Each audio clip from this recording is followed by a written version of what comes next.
All right. Mic check 1 2 1 2. It's been a minute. Been stepped away from this podcast for too long. It's been a couple weeks. I'm really excited though, coming back very strong with a really fun guest here, Alenka. You want to pop up here on stage. So great to see you.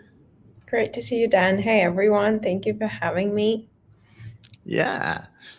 So, this is going to be a super fun conversation. Before we dive deep into it, let's get the intros out of the way. So, I'll be your host here on the show. I am the co-founder and CEO at CoUnity, where we focus all around community. Community, CoUnity. That's our game. Helping projects build community systems, strategy, structure, ambassador programs, all that fun stuff. And yeah, we have Alenka here, who, former head of ecosystem at Ton, not too recent from that element, and previously co-founder of X Founders Camp, and yeah, all sorts of expertise in RWAs and payments, tokenized treasury, stablecoins, all sorts of fun stuff. How Visa, Mastercard, Stripe are doing things with crypto. But what did I miss? Is how would you give yourself a nice little intro here? Yeah, no, Dan, you're exactly right. That crazy mix of everything. Yeah, indeed, I was director of ecosystem at Ton for 2 years, and then before I was co-founder of an accelerator for Web3 and fintech founders, X Founders, and then previously also had a series of different kind of experiences across fintech and Web3. Actually, started my way in crypto with a platform for tokenized real estate, where I was managing director, and that was a fun experience. It was, a very early experiment, I would say, but then it's just generally my interest and passion towards RWA tokenization has persisted quite strongly. So yeah, that's exactly what I'm focusing on right now, working with a few projects across this vertical plus payments. A lot of fun stuff, as you said. But yeah, thank you for the intro and happy to chat with you about multiple different things in my life. Yeah, for sure. I think, one other thing that stood out to me, I saw when I was doing a little bit of research on your background. It's such a fascinating story to me how everyone who got into this industry was studying something different at school or was planning to do Completely something different, right? completely different. And everyone's got a different track. Like for myself, I was doing mechanical engineering. I got my master's degree and started working as a commercial construction project manager and was doing all this work with fluid dynamics and heats and pumps and HVAC and all this stuff, and then got into robotics, and it was very in that engineering world. But I always had this kind of drive to kind of do more and playing the side hustles. And then I came across blockchain and like everything changed. So curious to hear with yours, because I believe it was something around you were trying to basically become a diplomat. Is that right? Like, tell me about that. Yeah, no, yeah. That was an interesting page. Look, I essentially studied to become a diplomat indeed, to join our diplomatic forces. It was the Faculty of International Relations back home. Yeah, but then I picked this interesting program in an Italian university to do my master's, which was indeed dedicated to economic governance and market regulation in the EU. And so we moved to Rome and spent a beautiful 3 years there. Yeah, and now here in Dubai, I just recently learned that Lewis, my second home university, the Italian one, has recently opened a branch here in Dubai. I haven't got in touch with them yet, but would love to. So if someone from there is listening to this podcast, please get in touch. Because yeah, I mean, I think like what's really important in life is, to keep those relationships and those links from uni, from school, from all the different types of experiences that you've had in life, because that's actually what matters, in my opinion. Yeah, I guess it shaped a lot of your journey and everything, right? So there's a nice Yeah, full circle element to give back and maybe inspire someone else, right? absolutely. Very interesting. Yeah, and I think so you're at a stage right now where you don't have as much, obviously, head of ecosystem at Ton. You had a lot going on, lots of different things, and it's just very, very busy and you're just full into it. Does it feel right now like you've had a little bit more of a moment to kind of see what's next and kind of explore it a little bit? I did see actually when I was scrolling backwards through Twitter, you recently took like a pretty big digital detox, Yeah, I know. around. I know you would mention that. Indeed. Yeah, yeah, yeah. That happened to me. Look, it just, something switched. It was the New Year's Eve. I was just sitting at the dinner table with my family, and I was like, is it really worth opening Telegram now and, like answering to all the people and keeping communicating with them during the holiday break? And I decided that no, I really needed some time off completely. Yeah, and that's why I wouldn't turn Telegram, Twitter, LinkedIn, WhatsApp on for, it turned out, like 25 days. It wasn't their originally the plan, and a lot of people lost me. They were trying to reach out to my husband to check in and see whether everything was okay, because it was so untypical of me. Like, look, I'm on Mm. TG 24/7. Everyone knows that I reply like almost immediately. I mean, the narrow circle, unfortunately, I still tend to miss a lot of messages on TG, but still. No, it was a very useful exercise, and I highly recommend everyone do it, at least, once a year, when you really need some time to spend with your family, to reflect on different things, maybe to reshape the direction you're headed into. It's so useful, believe me. Yeah. I feel like it's interesting when everyone has this, I think, when you pull up on someone on Telegram for the most part, it's almost always like last seen recently. It's like last seen recently on Telegram, last seen recently. And then you pull up on someone that you go to chat with them or send them a message and you pull up in the chat and it says last seen within a week. And you're like, oh boy. You're like, Exactly. That this are is they all exactly right? what people started sending me, like screenshots of me. I don't know how it was framed, like last seen, not over a month because it was actually 25 days, but like, long time ago, something Mm-hmm. was like indicating that very clearly. Yeah, and people started to actually get afraid, but no, yeah, I calmed them Yeah. down.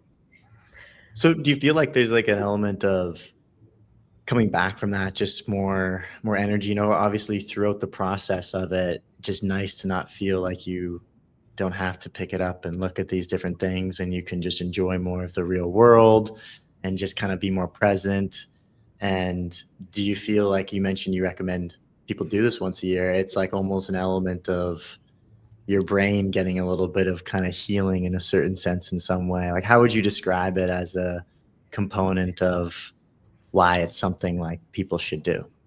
Yeah, I think it's really about, the clarity of your mind. And because for me, it was more about just reducing the amount of noise around me, right? Like informational noise, first of all, because, given the amount of news we get every single day across all those multiple channels on TG, on Twitter, on LinkedIn, you just feel like you're in a trap, right? And you feel like you need to consume all this news, which is absolutely not true. And then during those 25 days, I definitely look like, to be completely honest, I downloaded a lot of things that I wanted to read, to go through, to, go deeper in terms of just general research, like long before. I always have it on my laptop. I just don't have time for it. And so it was finally this amazing time for me to focus on things, to do some, focus reading, focused research, reading normal books, and watching movies, etc. So it was really about clarifying some things in my head and just getting some time for myself without the need, to answer anyone, to help anyone, to whatever. Um, just some time for yourself and for your inner circle. Yeah. I'm curious then too, just outside of, when you're locked into this world of work in crypto and 24/7, and markets don't stop, and there's new news every day that changes what you're thinking about and what to do next, and new trends, and now AI stuff, and like everything is just like constantly barraging with a lot of different things.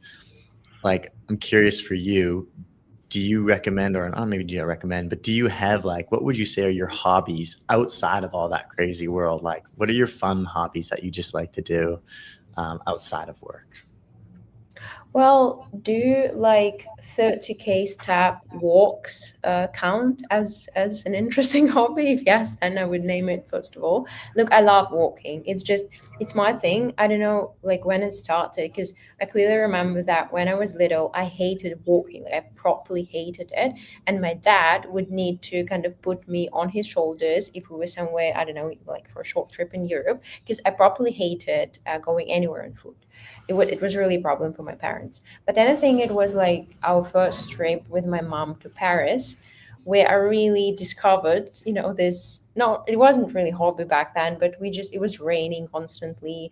We had our two umbrellas, but it was such a fantastic time just, spending that holiday with my mom. And we walked across the entire Paris, and 3 days under the rain on our foot. That was great. Maybe then that was the moment it started indeed.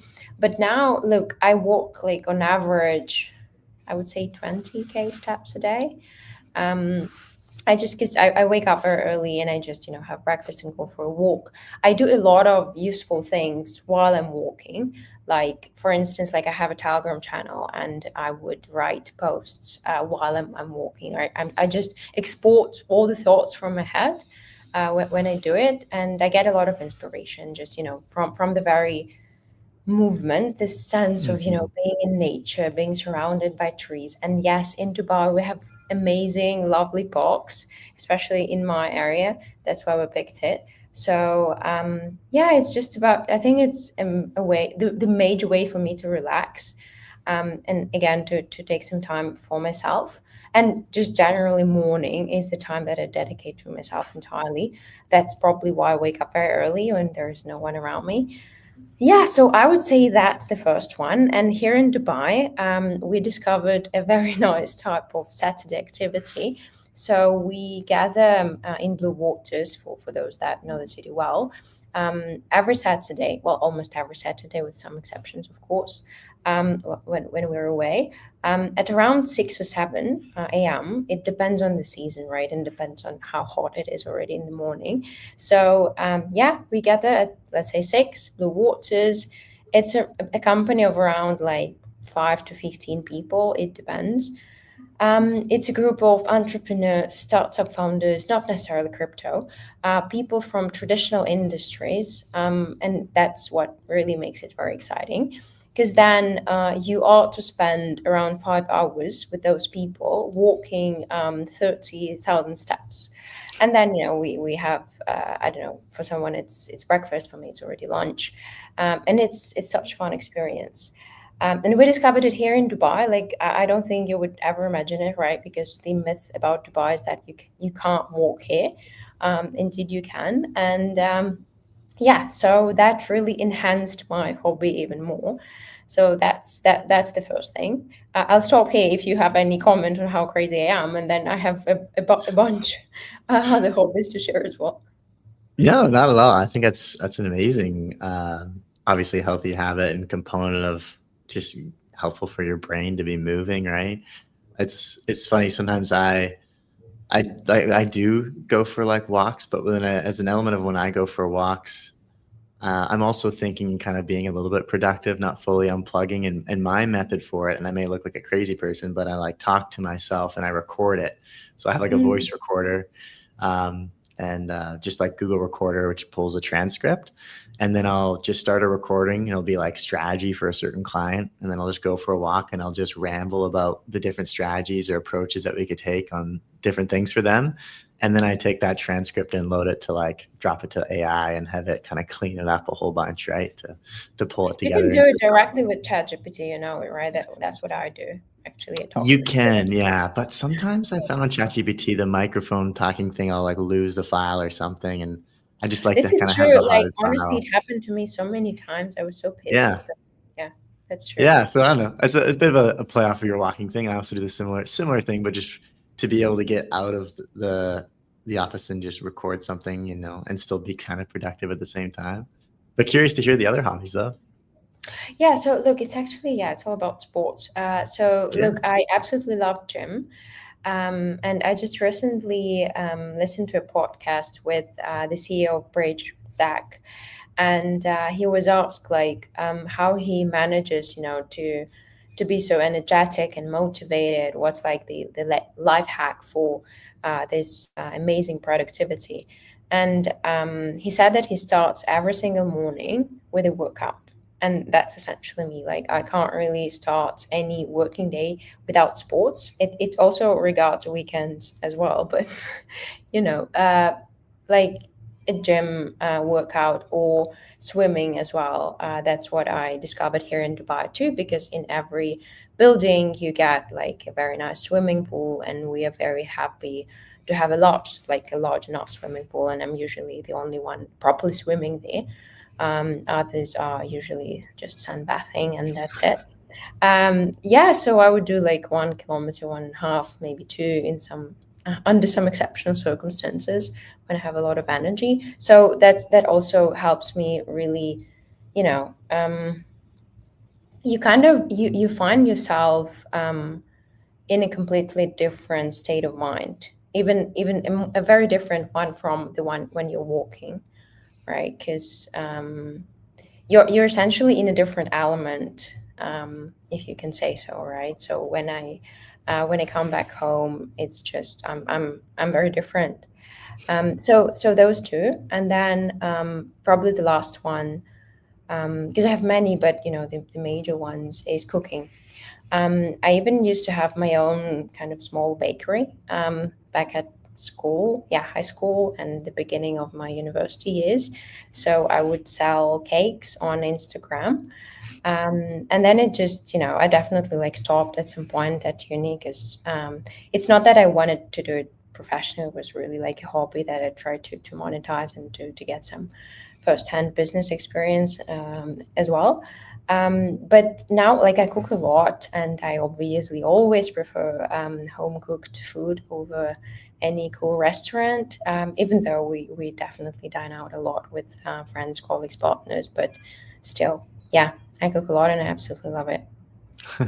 Nice. That's a good one, obviously, because it's just directly. I feel like there's a good reward element. I also enjoy cooking because you just take this mixture of different ingredients and then you put something together that you can then actually eat and enjoy, and especially sharing it with What's people. your favorite dish to cook? My favorite dish to cook, I mean, for lunch, I make like a steak for lunch almost every day. Oh, really? And I just love to make like steaks and meat, you know, I have a lot of protein in the middle of the day. But that's a pretty like simple from a component of cooking dish. I mean, it doesn't get too complicated cooking a steak, right? Yeah, um, but look, I mean, it's not, but to make a proper steak, you kind of you know how to do it. yeah, for sure. But anyways, I'd be curious then for founders, for people working in the Web3 space, like what are some different tips, I guess, for them on how they can think about unplugging from their busy life and tapping into their own hobbies and passions? Like, what would you recommend to some of them who are maybe a little bit too, yeah. Look, I think everyone should find something for themselves, right? I mean, even though I mentioned that me and let's say Zach from Bridge, we kind of have this overlap in terms of the hobby and rather like the way to kind of get properly relaxed and to switch off. It must be different for every single person, right? Because we're also different and so unique. So you should just find this thing for yourself and balance it very properly with work, right? Because there's no, tomorrow and next week and next Monday, next year, right? Just do it now. Like, if you feel like walking now, just go for a walk. There's no tomorrow. I'm just because it's really a personal problem for me. I'm not talking about sports. I'm just talking about the balance overall, right? I Mhm. really unfortunately tend to overwork and think constantly thinking that okay, I'm just going to finish this and then next week is going to be different. I'm going to, I don't know, like wake up one hour later. I'm not going to do so much sports. I'll just watch a movie, but it never happens, right? So you really need to find a balance because otherwise it's just not sustainable in the long run, and you need to understand it now, like the sooner the better. That's my literally major piece of advice. No matter how important you think this current period is for your startup, your business, whatever you do, like again, carpe diem, and that's it. That's really solid advice. I like that. I think it's funny. I hear it and I recognize it. And at the same time, it's like, I feel like I know it, but then at the same, it's like I still just lock into something. And the next thing you know, it's midnight. You're still burning the midnight oil, right? But as long as I feel like slowly you build a habit of it, like this year, I've done a much better job, for example, in the morning, starting a bit of like a mobility stretching routine in the morning for Hmm. 20, 30 minutes. Don't look at my phone, and I work on stretching because my flexibility is terrible. So it's like something of just like That's just something to okay. start in the beginning of the day, right? And it's definitely helpful. But yeah, I'd love to shift gears now into the community lane a little bit. And as we do that, I'm curious just to know, we actually ask all of our guests this exact same question. How would you define the word community? Oh my God. Because you guys are expert in that, right? And so that's exactly how I met Tommy, because he started talking to me about community. It was very nice. It was actually a Jewish event, probably. Mm. No, it wasn't a token. It was Cannes. ECC probably, yeah. Exactly. Yeah, yeah. July of last year.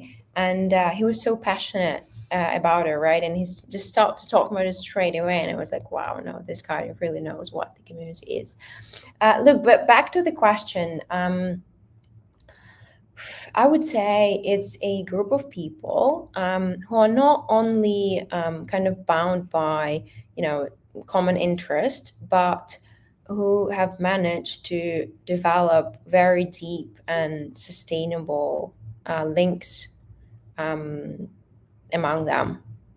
Yeah, so I think it's really about the depth of these connections. It shouldn't be, transactional or just driven by something in common. Should be also like they should be fully aware of it, that they are part of it. Nice. No, I think that's fantastic. And I think, you know, I like how, a lot of people just jump to the component of a community as a group of people, but I like how you took that a bit of a step deeper, right? Um, Because you around, should, I mean, you should yeah. differentiate community from just, social media channel, right? Because Hmm. we could follow like a particular channel on Telegram, or we could follow a Telegram account and read the news and read the content, but it doesn't necessarily mean that we're part of that person's community. Hmm. Yeah, like I feel like I think about it in like one way and two-way streets with that aspect of like this is also defining an audience versus a community. When Mhm. it's an audience, you're just following them and it's a one-way stream. It's like there's a creator and then there's like the consumer of that kind of content. It's more of a one-way relationship.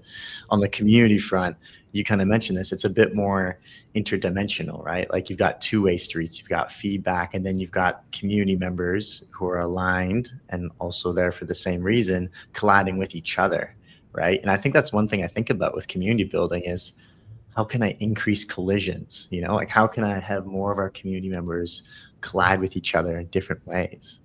Um, but I like how you mentioned also the transactional component. Like it's kind of beyond transactional. They're not just colliding with someone because maybe I'll get a token from him, or maybe I'll get like some Yeah. sort of reward from him in some sense. It's more of a deeper identity layer, I think, right? Sure. 100%. I mean, you definitely, I mean, we shouldn't cancel the fact that someone may expect something from the community in return, right? So it's okay to Mhm. have some expectations and some requests, without exaggerations, though, because there's so many examples out in the market. I think it's also about like true participation, active participation and engagement as well. Not just again like consuming the content and seeing what other people are saying or thinking, but really like expressing your identity through this community. But again, we're talking about ideal types, right? And even if Web3 does give us this opportunity to implement this ideal community model, I'm afraid we're so far from there. Anyways, Yeah. you know So I'd it be better curious. than me, so. Yeah. So I guess now, like taking that lens, um, the community building fronts at Ton, like looking back at your time there, head of ecosystem and have all sorts of different layers and kind of facets of the community that you had connection to. Like, what were some of your biggest like lessons or insights from your time there around community building? Look, I would say that I was mostly responsible for the builders side of community, right? So I Hmm. almost never interacted with the end user. So for that, we have a marketing and PR team, right? But obviously, like indirectly, we would always interact with end users too. In terms of builders, I would say that you should always try to how to say, to put yourself into their place and really embrace all this complexity that surrounds them. Because being a founder, like, I mean, it does have a lot of interesting consequences for yourself, for your life, for your lifestyle, and for the effort you need to put into it, and for the um, I mean, all the sacrifices that you're making, right? So always trying to be kind of embracive and to listen to their needs. That's what I really tried to do. I hope I did my best. I did my best. I hope it worked in terms of really listening and trying to also convey messages from our side and to find synergy and to kind of meet their needs, at least as much as I could with the resources I had. Yeah, so that's one thing. Second thing, always try to help them find synergy with other people, because sometimes you would think that okay, like in our example, like the foundation is the absolutely only single institution that can help you, which is not true, right? So I would always try to widen their view and to help them build relationships with other people or projects that could help them, and that worked. And then Hmm. lastly, what else?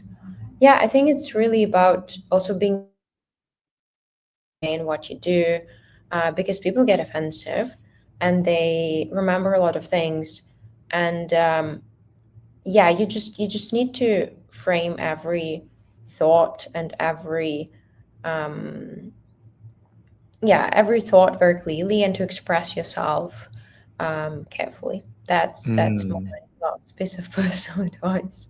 I mean, if you're a public figure, right, and if it's not just, but look, even if it's a group of, well, 10 people on a closed Telegram channel, it matters, right? And like my approach generally in life is to treat people in the same way I want them to treat me, right? So I really, I care about people, not only my narrow circle, and I just try to kind of, convey this message and carry it with me throughout the way, like no matter what I do. yeah, no, that's fantastic. I think some of these also, it's funny you said these points of advice, and I literally was thinking of mistakes that I've seen happen in the past with other communities and other projects. Like, components of misinterpretation, right, of what's being communicated is huge. Yeah. Like, you may think this makes sense, right? But then to one of your other earlier points, really thinking through how is this going to land for them in their shoes and their perspective. And you have to take into not only just one person's shoes a lot of time, but a bunch of different personas' shoes with certain announcements. Like, it has to be said in the right way to appeal to people who are maybe running up some of the decentralized elements if they're node running or state or operating or whatever, right? And then also the builder side of it for generating like apps in demand on the network. And then the token holders, there's like all these different personas. They've got different goals. And so comms is such a difficult game sometimes in the space to, you know, get your message across without any sort of potential kickback on elements to it, right? So like thinking through those things from their shoes and taking that feedback is definitely super valuable points for sure. 100%. And then especially in hard times, right, like when everything's good, market is growing. No one really cares what you say, right? Whatever you say, it will be perceived well. But then when bad times come, like everyone is listening much more carefully. That's an additional point. But then back to what you were saying, you're absolutely right. And the point is, it gets misinterpreted so often. And that's the problem, right? Because you, like, for example, you never implied what they thought you said, right? Like never. It was never on your mind to, I don't know, offend anyone or, like put it in the way they ultimately perceived it. But the only person to blame here is yourself. That's your problem, right? You didn't frame it properly, clearly enough for them to understand what you meant. But that's how you learn, right? Just from Mm-hmm. mistakes and experience. And obviously, it's a good scenario for you if you learn it from the mistakes of others. But unfortunately, we we tend to always do it the hard way. So yeah, but I think it's a very good skill to, um, I mean, to really learn those lessons and to reflect on Mm-hmm. them and to change your behavior with time. Because Totally. otherwise, it doesn't make sense. Yeah, like actually, so we do one whole side of how we approach community strategy with projects is deeply rooted with analytics. We use multiple different analytics tools. We kind of pull different analytics together and build our own custom dashboards. And there was one project we were actually tracking keywords, um, that like how many times they're mentioned in the community before and after their announcements to see how effective their announcements were at reducing this kind of issue that was going on. And so it was really interesting to see like they made this really, really great announcement addressing everything. Before that announcement, in the previous 2 days before that, I think there was 450 mentions of this keyword. And then afterwards, there was like 32 in the same time period. So it was like really effective at like answering their question, kind of bringing this like data tracking aspect to it, which I thought was really neat. But there was one other thing I wanted to really curious to ask you around that. I've had some, I've noticed the space shifting more in this way, which was that I think like 2 years ago, even 3 years ago, it seemed like there was more clients we were working with who were very concerned about like developer qualified leads, like developers, they want builders, right? And then more recently, these same folks, it's been shifting more to they want founder qualified leads. They want founders. They want like more of a founder than they want a developer, right? And I thought it was interesting on how this shift has occurred. Obviously, if they get a founder, then they get more likely a business on their protocol, which then likely drives more of the revenue versus like these hackathons and just getting developers that maybe aren't founder quality material. There's a bit of like obviously a missed opportunity there. It goes the hackathon graveyard. They just claim the bounty and maybe they pop somewhere else. Tell me more about what's going on in the space with this and what your thoughts are on this, like focus more so on founder qualified versus developers and that journey. Yeah, look, I think it's very correct what you've just mentioned, right? It's indeed what we're seeing in the industry. Why? Because very simple, the industry is maturing, right? And we don't need to exclusively focus on technical skills because back then we didn't really have anyone who would, build a Solidity smart contract. Or, I mean, leave aside Ton with its own VM and its own even several smart contract languages. But the point is definitely what I'm not talking about 2 years ago, but let's say, when the industry was only kicking off. So that's why we would put such heavy focus and emphasis on bringing in just like any dev that would write smart contract, and then those people who were trying to attract them, I mean, foundations, different ecosystems, we're trying to provide them all the other necessary resources, right? Including marketing support, like, I mean, obviously financial support in terms of funding, grants, VC checks, etc., liquidity, business development support, right? But then now, while the industry is maturing, the needs of foundations and ecosystems are also becoming different. And obviously, when you invest in a project, it's always about investing in a founder. And I mean, period, right? Because no one knows how the market's going to perform, whether this particular product will find a product market fit in 6 months, in a year. It's really about the ability, the skills of the founder and of the team that they manage to gather, um, their ability to pivot in the right moment, right? And to iterate, to experiment, and to, I mean, just to really lead it to the end, to some logical end, and find this famous product market fit, or, I mean, again, change it completely, like overhaul it radically, but be responsible in front of investors, in front of the community. So it's really Hmm. about ultimately business skills. And what we're also seeing in the industry is that, like VCs, they obviously always prefer to invest into second or even third time founders, right? Not the ones for whom it's only the first experience of this kind, which is also kind of an evident thing. I don't think I need to explain it. Um, so yeah, it's really about the um, also convergence of traditional world and Web3 world ultimately, right? A lot of people are coming from Web2.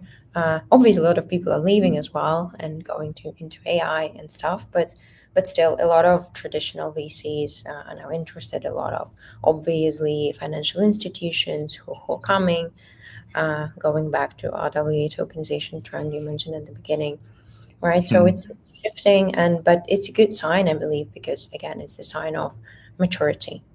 Hmm. Yeah, like it's interesting. It kind of like I have a weird analogy that's been painting out in my head while you've been speaking of it's almost like you need to storm these castle walls, right? And if you're far back from the walls and you're rushing this castle, if you're not a very trained like soldier or whatever, you're just gonna go down right away, right? But the more training that you have, the more experience that you have, maybe if you've tried to storm that castle before in the past, you're going to start to become a little more elite and eventually be able to maybe scale that wall to a successful business. But I think that's interesting how a lot of protocols had looked at trying to spend the time to nurture that experience with these soldiers, right? To kind of get them to the point where they can storm the wall and spend a lot of resources and training and boot camps and hackathons and things to get them there. Whereas some now are going more of a selective route on just like, can I just target getting the really great mercenary soldiers who can just, I know can get over that wall, right? So it's kind of like, do you look at building that experience and building those developers into founders and supporting throughout that whole journey, or do you look at, pinpointing more of the experience, I guess you could say, mercenary trained soldiers who can maybe do it more in an earlier 100%. chance? It should only be, like really cherry picking the best. And I think that's what every single ecosystem that Hmm. has been out there for at least a couple of years has reached right now, as an approach. That's what we started doing a ton last year as well, right? Just like, especially like financial support, which is Hmm. major type of support everyone expects from you, really directing it to the best teams that had already proven that they can deliver, and that they are, responsible and autonomous and know what they're doing. Because unfortunately, this, let's say, I would really like, say it the other way around, like those mercenary hackathon builders, Oh yeah, and it's and true. grand hunters, how Yeah, I yeah. call them, right? They would just essentially, I mean, piggyback on your support from day one. I mean, your Hmm. support, like whoever it is, right? Whether it's a Right. protocol, a blockchain foundation, like anyone. And the problem is that, I mean, initial capital and that initial support, it's aimed at helping you kick off, right? And just test the idea at the initial stage, but it doesn't mean that you would be provided that type of support along the way.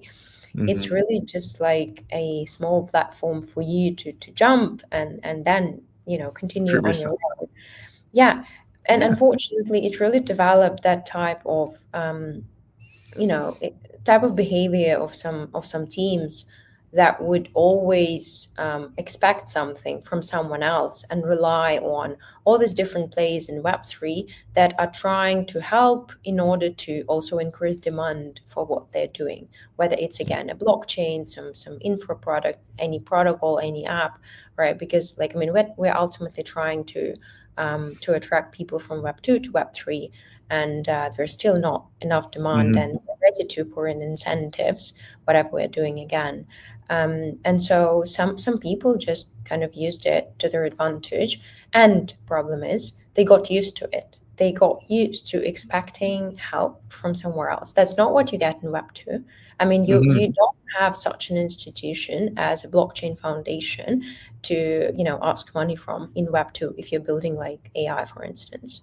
You can Yeah. ultimately go talk to some large business, right? But again, it's so different, and unfortunately, that's the kind of behavior that we nurtured as an industry in the Hmm. beginning. But I see it shifting a lot recently, about which I'm very happy. Yeah. No, that's fantastic. I think that was really interesting insights, a few of those points. I want to jump to this one thing before we wrap. And it's really on topic here with this component of builders. And it's actually, I'm going to share this framework. I'm going to pull it up on screen actually. Sure, Um, far away. I think I and saw. the idea is to share this framework, and then I would love to get your take on it. So I'm going to present this to you real quickly and then see what you think about it. So, first off, I just want to touch on, like, we're talking about building, we're talking about founders, we're talking about building community. And it feels a little bit, I think was a fear and greed index, 7%, 6% right now. Feels like we're going to maybe a bit of a bear market. And I think there's a really interesting opportunity to bear markets to stand out, right? Because in the bull market, it's like noisy. It's like, right? But in the bear market, there's maybe more signal that stands out with things that are really adding actual value, even outside of like the whole downward pressure of the entire markets in a certain sense. Um, but I came up with this little framework called Build, which is how you think about building community at any point in time, especially in like a bear market, right? And so it's the acronym for each of the different letters. So I'm just going to briefly go through them and love to hear what you think about this overall framework. So B is like benchmarking, so snapshotting, where are you currently at right now? Having an idea of the metrics, the analytics. This is like the data side of it, looking at what is it telling you about where you are right now with your retention, your sentiment. And then the next one, which you already touched on at one point earlier, which is understand. This is where, like, I don't know how many founders often miss this, but like looking who are the most active people in your community and just DMing them and asking if they'll hop on a call with you to give you feedback, and really trying to understand like, hey, what's keeping you around here? Like, why are you sticking around in the community and trying to learn more of the qualitative side to like the data that's being benchmarked, right? And then you have to look at identifying like a lever to move. And I mean this is like based off of the benchmark, based off of the conversations, what's one lever that would be helpful? Was it the onboarding experience? Is it the component of the activities that you guys are doing each week, or whatever you're related to the project? And yeah, and then this is obviously something you want to hone in on so that it's more of a higher signal in the bear markets. And then L is like launching it, so running a small experiment. I think we should do more experimentation in community building, right? Like you kind of need to try different things out, and you can use a lot of the benchmark and the data side of it to see how well it worked, as well as the understanding and the feedback to see how well it worked, right? And then finally, yes, like deciding, are you going to scale it? Are you going to like double down on that? Or are you going to like kill that quickly because it was an experiment that didn't do too well, and iterate on something new? It's a bit of I have this whole concept on GTC, go to community strategy. And this is a kind of core part of it as well, which is you have to take a scientific approach, take a hypothesis on something in the community, and then leverage the components of seeing how that data changes based off that hypothesis when you activate that experiment, and then move forward with your decision based off that. So I'm curious what you think about this overall. I did also, what's kind of neat is I turned this into a prompt. We're all in this agentic world right now. I mean, I've got CloudBot or OpenCloud, whatever you want to call it, going on my Telegram, doing things for me. And there's a whole prompt that you can copy into it. I also have it in a markdown file, so you can drop it into your agent or just drop it into Gemini or ChatGPT, and it will walk you through leveraging these different stages of this acronym, of this framework. So overall, curious what you think about this. Does this seem like a strong approach for community building? And what's your take? Yeah, look, Dan, for sure. I don't think you expect me to say anything different, right? Because I mean, it's very spot on. Like, what else can you say? I love the fact that there is structure to it, right? Because I mean, I love frameworks. I think it's so much easier to move as long as you have one.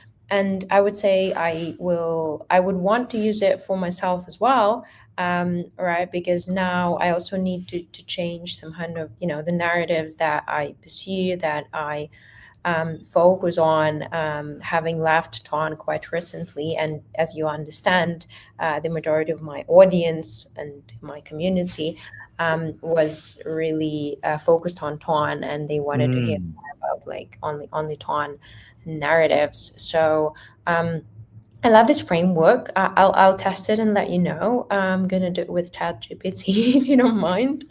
Of Um, course. yeah, I just wanted to probably highlight one thing on top of what I've seen on the screen. Um, it's very much in line with, I think, what's happening in the industry overall, because ultimately we're all trying to focus on high quality relationships, right, and building in the long term, like in a sustainable way, because we've seen so many narratives come and go, and that's the problem of the industry, right? Because it's very Mm, it develops and grows in cycles in these narratives, and we totally. really need to abandon this type of approach and become, like a normal industry that just, that's mature enough, that which has its own fundamentals. Of course, I mean, some verticals are going to just completely fade away. Some new narratives will appear, but I really hate the term narrative here, right? Because it's associated directly with something very mercenary, very short term, very unsustainable, something that can just, give you short-term financial benefit, and then you just go away. So I think this framework that you show really helps build something sustainable and something more in depth, because again, it's not about the quantity, right? It's only about the quality. And even if in your community, like as a result of this experiments based on the framework, you conclude that you only have 10 active members, then okay, you have 10 active members, but you need to properly communicate with them, you need to engage them, you need to keep them loyal, and then ultimately you will grow. as long as you manage to find as loyal and as interested people as those initial community members are, right? Because yeah, I think that's the only way to approach it. Of course, like everyone wants to scale very fast, and I don't think that any, I don't know, RWA DeFi payments project would be satisfied to have 100 Telegram channels subscribers or 10 members of the Telegram chat. Of course not, but it's really about keeping this loyal core of it, and then ultimately growing. Yeah, but again, we need to differentiate audience or Mm, any like social media channel from a proper community, because you expect totally. so much more from the community, and the other way around, the community expects so much more from you, rather than a simple audience.